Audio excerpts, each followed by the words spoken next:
Di pertemuan lalu, kita sudah belajar tentang sujud dengan 3 pendekatan. Perhatikan anjuran dari Al-Quran supaya belajarnya efektif.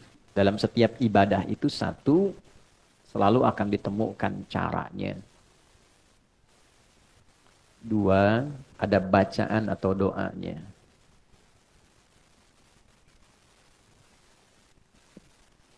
3, nah ini yang jarang dikaji. Saya garisi yang 2 ini.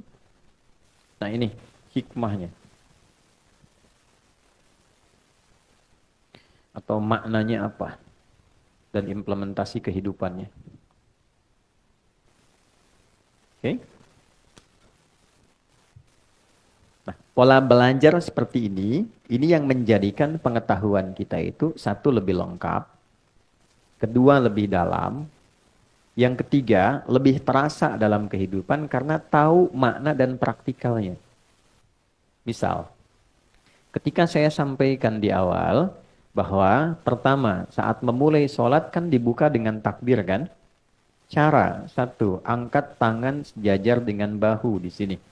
Kalau kita mengacu pada hadis baik di Al-Bukhari ataupun di Muslim, tersambung pada sahabat Khalad bin Rafi Az-Zuraiki yang mendokumentasikan ini sahabat Abu Hurairah, kemudian dikodifikasikan dalam kitab misalnya Sahih Muslim nomor hadis 397. Baik, angkat tangan sampai sejajar dengan bahu. Rafa'a yadayhi hadwaman kibaihi di sini. Bacaannya apa? Ditemukan di riwayat Abu Daud. Fayaqulu Allahu Akbar. 1, cara sudah dapat. 2, bacaan sudah dapat. Allahu Akbar. Yang ketiga, ini poinnya. Apa sih maknanya? Kenapa begini? Maknanya apa? Kenapa yang diucapkan Allahu Akbar? Apa korelasinya bacaan ini dengan bacaan setelahnya di iftitah? Karena mesti ada makna. Kan implementasi sholat itu merubah kita menjadi lebih baik. Innas sholata tanha anil fahsya wal munkar. Mungkin nggak sesuatu dikerjakan merubah kita, tapi kitanya nggak paham? Mungkin nggak? Nggak mungkin. Makanya kalimat tadi itu yang disampaikan tegas oleh Al-Quran di Quran surah 29 ayat ke-45 dibukanya dengan pendekatan belajar yang benar. Persoalannya yang sering dihafalkan pertengahan ayatnya awalnya tidak dibaca. Kalau saya baca tengahan, Anda pasti akan bisa melanjutkan.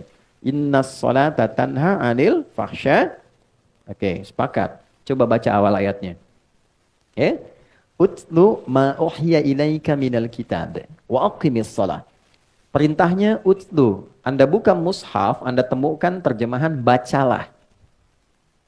Tapi kalau kita baca lagi surat Al-Alaq ayat 1, saat wahyu pertama turun, kalimatnya ikra kan? Apa artinya ikra? Kalau sama-sama artinya bacalah, kenapa bacaannya beda? Yang satu ikra, yang kedua utslu. Kenapa saat wahyu turun ikra, kok saat sholat utslu? Secara cepat dan singkat, ikra itu dari qiraah, orangnya qori. Membaca sesuatu tanpa dituntut memahami yang dibaca. Oke? Baik, jadi baca saja tanpa dituntut paham. Makanya saat kita ngaji kan ada ikra ya, qiraati, kan itu hanya bacaan tanpa dituntut paham. Itu kan a fathah a gitu kan fa fathah fa lam dhamma u lu apa lu gitu kan. Itu kan? Tapi kan kita nggak dituntut paham kan? Baik. Nah, setelah kita mendapatkan informasi dengan lebih banyak, berubahlah pola penyampaian dan diksi kalimatnya oleh Allah ditekankan pada pemahaman. Nabi sudah dapat Al-Alaq, sudah dapat ayat lain Al-Qalam, surat lain dan seterusnya, diperintah sholat. Berubah perintahnya jadi utslu dari kata tilawah. Tilawah itu baca, pahami, dan amalkan yang dipahami itu. Oke? Nah, sebelum sholat, perintahnya utslu, bukan ikra. Utslu ma'uhya ilaik. Muhammad sudah diwahyukan kepadamu banyak hal. Cara dan turunannya.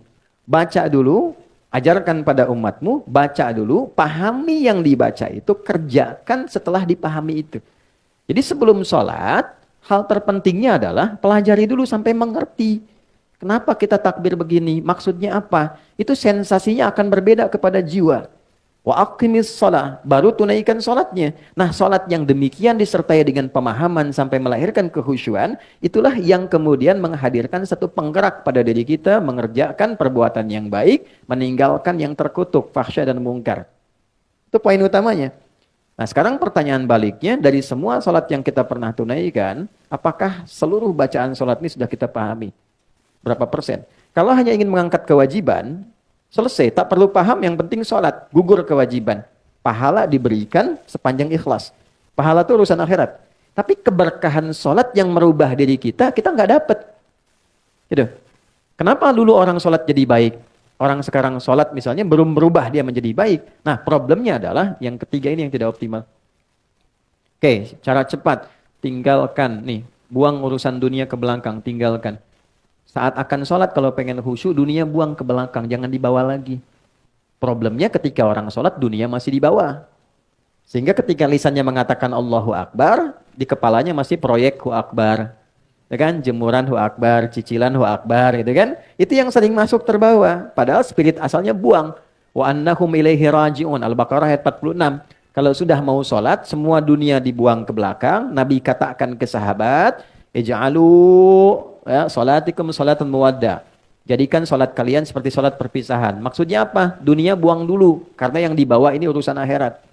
Lalu ucapkan tidak ada yang tinggi dibandingkan Allah. Allahu Akbar. Itulah sebabnya kenapa bukan Ar-Rahman, bukan Ar-Rahim. Supaya yang lain kecil, yang diagungkan yang besar saja. Nah, lalu disertakan rasa. Ini yang dihadirkan Abu Bakar As-Siddiq. Baru takbir itu sudah gemetar, nangis beliau. Kenapa? Karena takut lisannya mengucapkan Allahu Akbar. Sementara sebelum sholat merasa besar dirinya. Merasa besar dibanding istri, merasa hebat dibanding suami, angkuh dari teman, yang paling segalanya. Terus dengan bangga mengatakan Allah yang maha besar, padahal dia sudah berbuat besar sebelum dia sholat. Makanya setelah itu dia pasrahkan dirinya, berdoa dengan baik, dipilihlah satu dari 9 doa iftitah yang pernah kita bahas. Nah ini cara pembelajaran seperti ini saat akan dipraktekkan, itu membawa dampak berbeda.